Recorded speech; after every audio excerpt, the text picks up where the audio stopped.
Well, hey everybody, welcome back to the show now. Yes, if you're watching on YouTube, where am I? I'm walking around my apartment block here. It's like a typhoon outside here, so I'm actually stranded, believe it or not, in my apartment here. Hard to leave, hard to get into the studio today, but we'll be back tomorrow, so there's no panic at all. Anybody listening on Spotify, Apple, and Google? Well, of course, we'll keep the show going as well. But great, loads to talk about here today, guys, for the Japanese Grand Prix. Well, firstly, congratulations to Red Bull. What an unbelievable, just an unbelievable performance this year from the whole team. They've wrapped up the Constructors' Championship today in Japan, and the way they did it was insanity. They had double the points of the other teams. Now, you might have heard me in my other episodes, guys, where I've been mentioning quite a few times that you can have two teams go down to the wire, and most of the time it always does go down to the wire, where it could be maybe the last round where the Constructors' Championship is won, because it's so close during a year. You could have it going down to maybe even the second last round. But guys, there's 6 races to go. 6 races to go. And they wrap up the Constructors' Championship with double the points. In fact, I maybe even must check it again. It might be even more than double the points. Just unbelievable, and well done to them. Red Bull, Christian Horner has done an amazing job. Adrian Newey, the golden man, the man with the golden gun, as you'd say, he's unbelievable. Again, just showing his utter sheer genius at work. Verstappen obviously has done brilliant. Has won how many? I think he's won 13 this year so far. It's incredible. Absolutely incredible. Utter dominance by Red Bull. So well done to the Red Bull. That is their 6th Constructors' Championship. So they're really racking up the trophies here. The trophy cabinet's getting a lot bigger in the factory back home in England. So it is. But the race was quite dramatic, wasn't it? Obviously, Verstappen walked the race. Great for him. I mean, it was an easy race for him. Even though Norris got off to a good start. And he was in third. And if you remember, guys, I was talking about this yesterday. I'm just going to turn the camera around here, guys. Bear with me, my shoulder's killing me here. Excuse me. I was saying is that the start is very, very tricky in Suzuka, because what happens is you've got the clean side of the track on the left-hand side, and on the right-hand side, that's where all the dirt gets thrown from the cars, and it just sits on the right-hand side. So anybody that starts off in pole, which Verstappen did, he's on the clean side. Therefore, if it's the clean side, he's going to get more grip getting off the line. And therefore, well, technically, he's going to have a better start. And he had a pretty good start, but Lando Norris in third. Now, you'd be thinking, well, maybe Piastri would have had a great start. The thing is that, one second now, guys, I'm just going to turn this camera around again. The thing is with that, excuse me, is that Norris was in third position. So you might be thinking, well, whoa, how did he get such a good start, Lando Norris? Well, simple, because he was on the clean side of the track. He was behind Verstappen. So it just goes to show you guys that even if you, sometimes it's actually better to start in third, or let's say 5th, 7th, 9th, right, the odd numbers, because you're on the clean side of the track. So keep an eye on that for other races coming up, because it can be vital. I mean, I remember when I was racing in karts and cars, I could maybe start on pole, or I could on 3rd or 5th, and I'd get a better start than the guy off pole, because it just comes down to that. Very simple. You got dirty residue sitting on the other side of the track, and you're in for one slippy experience coming off the start line. So yeah, Norris got a great start. I thought he was going to pip Verstappen there, didn't we? Going into turn 2, which was making things very interesting. So it was great to watch, but obviously he got off he went, and I was very impressed with Oscar Piastri. Again, I know I keep talking about this guy. Piastri, he was just... He came into the pit lane, guys, and he just came in when the virtual safety car came out. Now, I think he actually timed this. Now, look, maybe I'm biased because I'm starting to be a real big fan of Piastri here.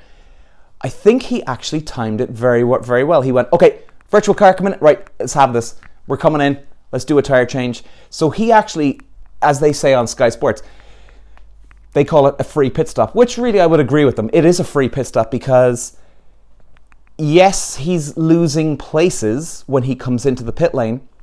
Thing is, when he rejoins into the row of cars on a virtual safety car, everybody's going slow. So the time that he loses when he comes into the pit lane, he's able to gain back up when he comes back on the track, simply because everybody's going slow and they're all bunched up together. So, I mean, I think they said he was going to probably gain about 10 seconds back, which he probably did. And 10 seconds, guys, that's a lifetime now. Look, it didn't work out for him at the end, unfortunately. I love that guy. But I got my prediction right, huh? Before we continue talking about the rest of the race. Is this the first prediction I actually got right this year? Jesus Christ. I predicted it would be Verstappen, Norris and Piastri, and it was Verstappen, Norris, Piastri, followed by Leclerc in 4th, Hamilton in 5th. And wow, there was a bit of a dice going on here between George Russell and Hamilton, wasn't there? My God. I think were they battling for 6th and 7th at one stage, and they were competing and battling like it was challenging for the lead. I mean, I loved it, guys. You know, you fight for every goddamn position. Great to see it, even though I know I was having a go at Russell last week, but I gotta admit now, hats off to the two of them today. They went for it, you know? They weren't just like giving up because they were in 6th and 7th. They went for it. And I like to see that they had fighting spirit. And that's what you want to see in a racing driver. And, you know, the points. And now, it was a bit confusing what was going on when Carlos Sainz got behind them. Now, what happened in the race, I'm still trying to process it, I'll be honest with you. You had George Russell ahead, Hamilton right behind. Then we'd Carlos Sainz coming up behind them. Now, it was clear as day. Carlos Sainz was the quicker car out of all those three. But I think it was actually quite good teamwork in a way, because what happened was Hamilton was looking the quicker out of Russell on himself. And then Hamilton comes on the radio and says, look guys, Carlos Sainz, he's going to overtake the two of us and he's going to be gone. So I was thinking at that stage, they're like, oh, here we go. What, Hamilton just wants a free fucking overtake here and a free position? Like, are you joking me? But then actually it took me a few minutes to kind of go, that's what they're doing. So what they wanted to do is they wanted to obviously finish ahead of Ferrari, but they knew that Carlos Sainz was the quicker driver. But what happened was, in fairness, I think Hamilton tweaked that, okay, well listen, I'm quicker than Russell here. If we've got any chance of keeping ahead of the Ferraris, at least one of the Mercedes ahead of the Ferraris, well then I need to get going here and get away from Russell, let me overtake him. And that's what they did. So I actually do, I think I pretty much agree. I do agree with their decision to let Hamilton through. Russell literally let him pass. He got told to let him through. I think it was an important step because they did get more points. Carlos Sainz was flying. And what do you say about the Ferraris here? I mean, Leclerc finishing 4th, yeah, okay. But I don't get it, guys. I mean, I was saying it last week for the Singapore Grand Prix that they're just all over the place. They were kicking ass in Singapore last week. Then all of a sudden, they're not even on the podium this weekend. It's so bizarre. It's so bizarre. Their car is just all over the place. So I really do. I hope they get it sorted out because, hey, who doesn't love Ferrari, huh? They're such a great team. They are Formula One. You know, if you think about Formula One, Ferrari, they're sexy, they're they're cool, they're charismatic. I mean, the Ferrari name just speaks it all for themselves. So hopefully they can, it'd be nice to see for the 2024 season coming up. I mean, I can't even believe we're nearly at the end of the season already. My God, the year is flying by. Only 6 races to go. Unbelievable. I just hope they really get their act together for next year. I really do. I really do. And it's great, guys, I think, with the budget cap in now, that they can only spend, is it 150 million? Maybe I'm going crazy here with that figure. Forgive me. Brain fade, guys. Anyway, there's a certain budget cap if you didn't know that. So the teams cannot spend over a certain amount of money in the year. Now, you could see when Hamilton was kicking ass there for the last few years, winning championships over and over again, they were throwing money at the car. Throwing money. Then the budget cap comes in and boom. They're struggling. They're nowhere. They're nowhere. 5th, 6th, 7th. I mean, Jesus. So it just goes to show you guys, how much money is invested in these teams. I mean, this is Mercedes. The amount of money they have, I mean, it must be just an unlimited bank account, a bottomless pit of money for them. So it was quite an interesting race. It really was. I think, let's talk about Verstappen, actually. So, here's the deal. For Verstappen to win the championship, he goes to Qatar in 2 weeks' time. There's a sprint race on the Saturday. And if he finishes, according to Sky Sports there a while ago, if Verstappen finishes on the podium in the sprint race, not even in the main race, just the sprint, he's champion. Now that'll definitely be a first, crowning a champion in a sprint race. So it's looking good for him. Even if he has a bit of a glitch or a bump on the road here in the sprint race, as long as he finishes in the top 3, I think, in the main Grand Prix on the Sunday, he's good. He's good. So I think there's a very, very good chance that we're going to be crowning a new champion in 2 weeks' time in Qatar. So it'll be interesting to see. But and I think they're going to be doing everything they can. Red Bull, they've just won the Constructors' Championship today. And again, hats off to them. It was just sensational how they've done it so dominantly. Amazing. Qatar would be, I think it's going to be an interesting Grand Prix. It's going to be definitely going to be dry.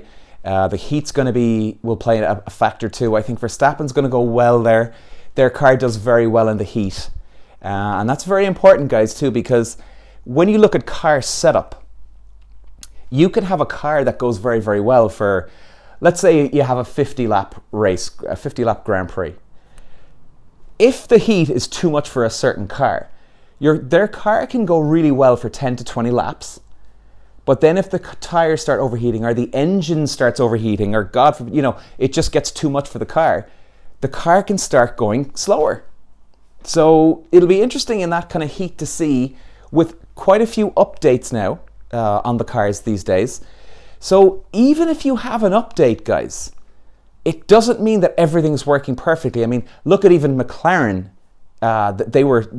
They've been struggling. Let me see. Did Oscar Piastri, as far as I remember, he finished. He started 17th in Singapore, and I think he finished in the points. But Norris was right up there. Now, maybe just Piastri was struggling that weekend with the car setup. I don't know, but it just goes to show you that an upgrade doesn't guarantee you everything. Now, I definitely knew that they'd go well here at Suzuka, high-speed track. That car is very, very well balanced at high-speed tracks. I think they might have a bit of a problem for the remaining part of the year. I think we're done, unless I'm having brain fade here. I think we're pretty much done with the high-speed tracks. High-speed tracks now, like Spa, Silverstone, Suzuka, the 3 S's. So I think it's going to be interesting. I mean, I think they're going to probably be gunning for podiums for the rest of the year. If they could pull a win out of the bag, I think the only way, unfortunately, because I'm a real big fan of McLaren, I think the only way McLaren could get a win this year is if they just keep in second or third, keep the pressure on, keep the pressure on, keep your place, and then if Verstappen or Perez, whoever the leader is, if they have a mechanical breakdown. So, yeah, I think they're going to struggle for the rest of the year. But, hey, hopefully I'm wrong. Hopefully I'm wrong. So I can't, guys, we're going to finish it off here now in about 2 seconds. Just closing, though. I can't believe the Constructors' Championship. Honestly, guys, I can't believe the Constructors' Championship is done already. I've literally been trying to remember, and I'm trying to still do some research here. And by the way, for my guitar preview in 2 weeks' time, before the race, I'll see if I can find when the quickest or the shortest time the Constructors' Championship was ever won. I mean, Red Bull are definitely up there with 6 races to go. Jesus Christ. Still trying to get my head around that. Still trying to process that.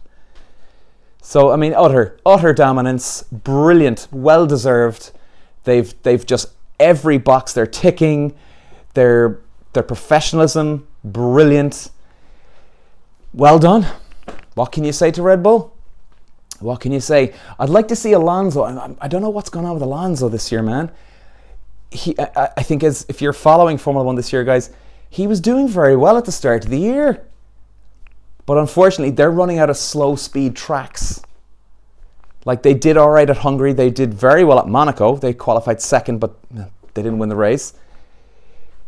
But we're running out of tracks here, man. We're running out of tracks for any Alonso fans. Ugh. It's tough. It's tough to know. Maybe Houston coming up. Now that's still, I would say Houston really. I know the track. Would you? You'd say mid-speed. There's quite a few bends that are high speed. The quick left, right. I think was a turn 3 up to turn 7 or something. They're quite fast, but the rest of the track is a bit sort of stop-starty. So I don't know if Aston Martin, Alonso can do anything here. Can do anything. So it'll be interesting to see. So guys, we'll leave it there today, and thanks for watching. Sorry for the background here. My apartment's in a bit of a mess, I think. Do you know what? It's probably better if you're listening on audio. You don't want to see this mess. But yeah, we're just unfortunately stranded. Oh, and just one last thing before I go. Shout out to the Irish team, Rugby World Cup. We had a great win over South Africa last night. Well done to the boys. Great result. We're looking good for the World Cup here, guys. Any of you Irish listeners here? Any of my overseas listeners, if you don't watch rugby, you should check it out. The World Cup is a great event. It's great fun. Especially for my American listeners and Canadian listeners. You probably have seen rugby once or twice. I know it's not a big thing in America and Canada. American football would probably be the number one sport, but check it out, guys. You might be interested. Like YouTube some of their stuff, and hopefully Ireland can go the whole way. Fingers crossed. Please God. So, guys, thanks for listening. Thanks for watching, and I'll see you for the Qatar Grand Prix preview. Obviously, I'll be back with some more episodes during the week. Discussing dating or any other stuff that we're going to come up with, and possibly more Formula 1 talk. But until then, we'll have the guitar preview in 2 weeks' time. Thanks, guys. See ya.